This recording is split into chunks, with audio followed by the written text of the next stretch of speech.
Hey, what's up? This is Mang. I wanted to do a quick guide, sort of Cleric Bot 101, for the people that want to get into raiding and contribute by healing. One of the most critical roles for all raid encounters is just having, several clerics to be able to keep the tanks up. So I wanted to cover the very basic setup to get you in the CH chain comfortable, confident.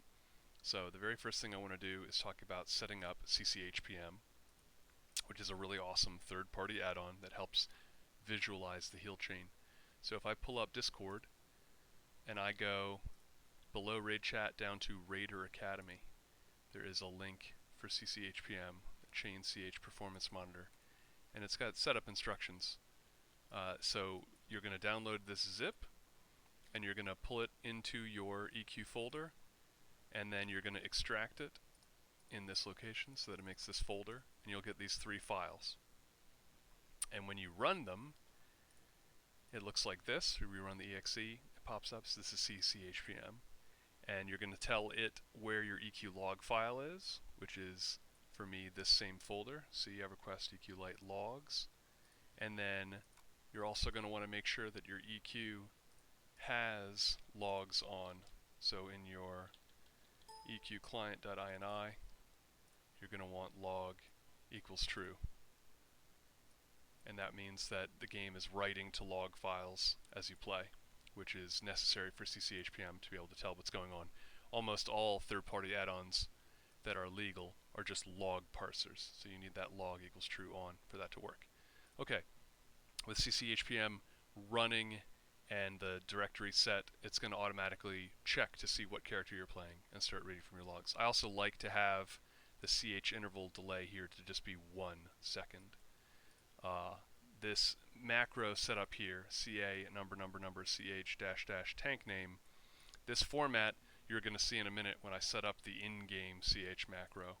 So this is why we have that specific macro standard. It's so that add-ons like this can parse properly. Okay, so step 2, after CCHPM and log true, we're going to get into how to request a Cleric Bot. And that is to go into basically any channel in Discord, /bot, request, and you can see these options: request, request class, request zone.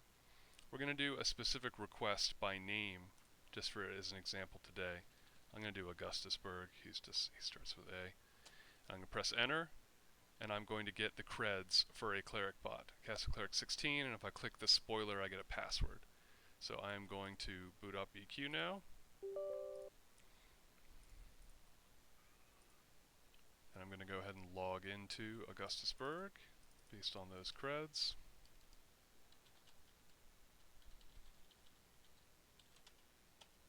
And I want to point out that the other ways that you can request bots, one of the most common, fast, simple ways actually is to click on a bat phone button.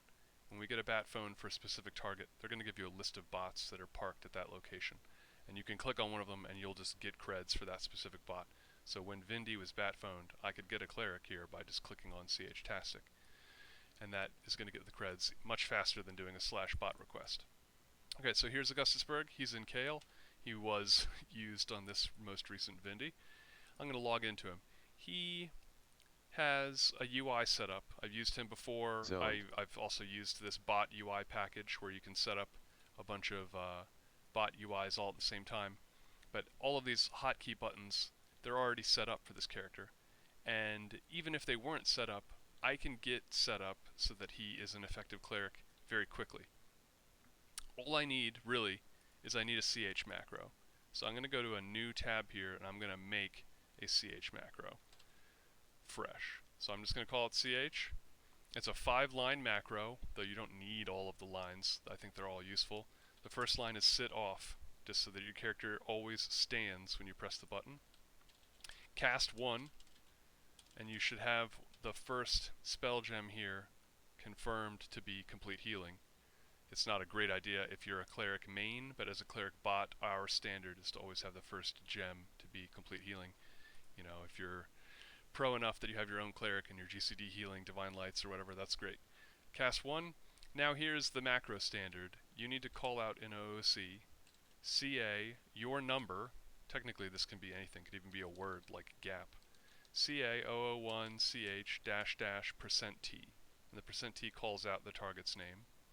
And then we're going to do 2 redundant cast ones. Just in case your first one fizzled, we try again several times. These are kind of optional. I think it's a good idea. You do fizzle, whatever, 2% of the time. And we're going to hit OK. And then we're going to bind this to something that is comfortable for us. Right? And now when I press my 1 key, all of these things are going to happen. Here's True Blade. I'm going to press 1. It's going to make me stand up. It's going to cast. And it's going to shout this in OOC.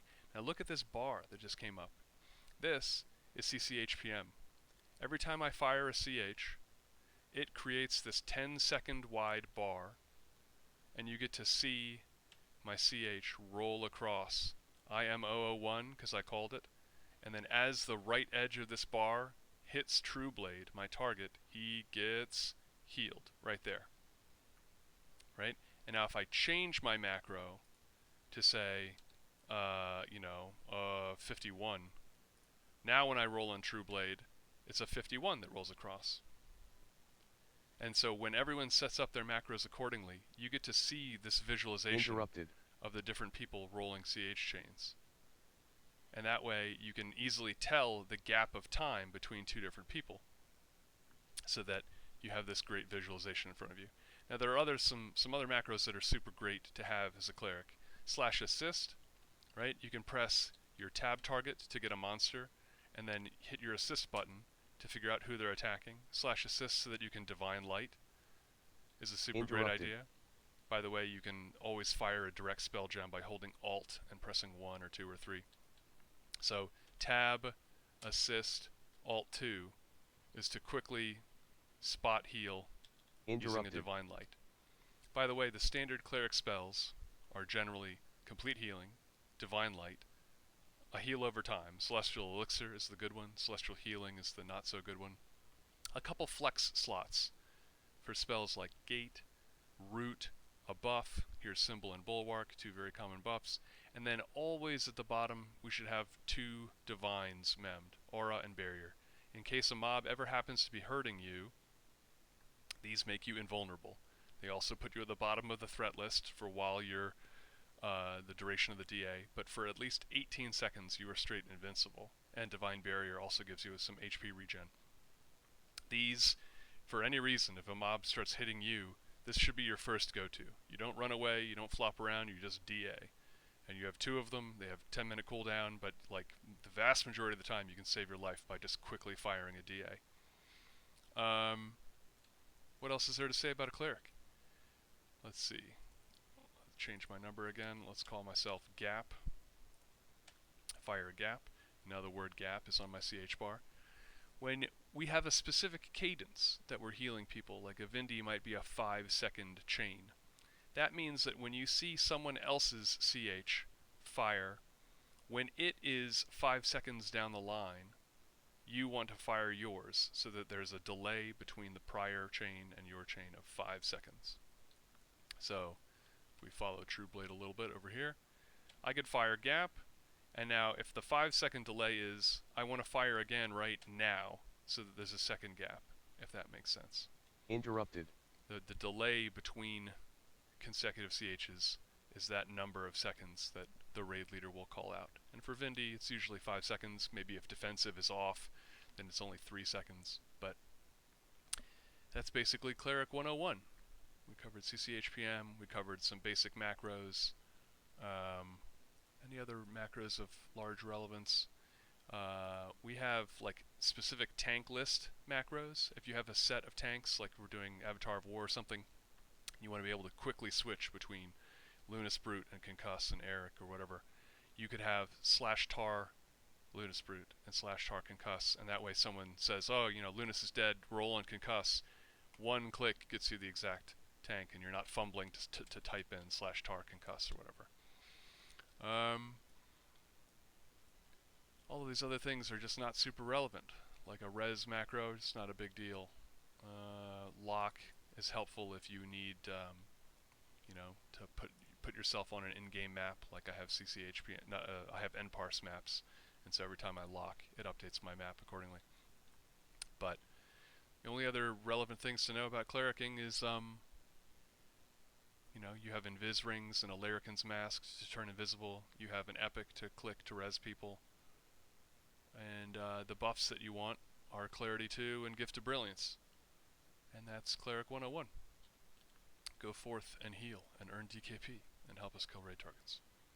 Alright, have a good one.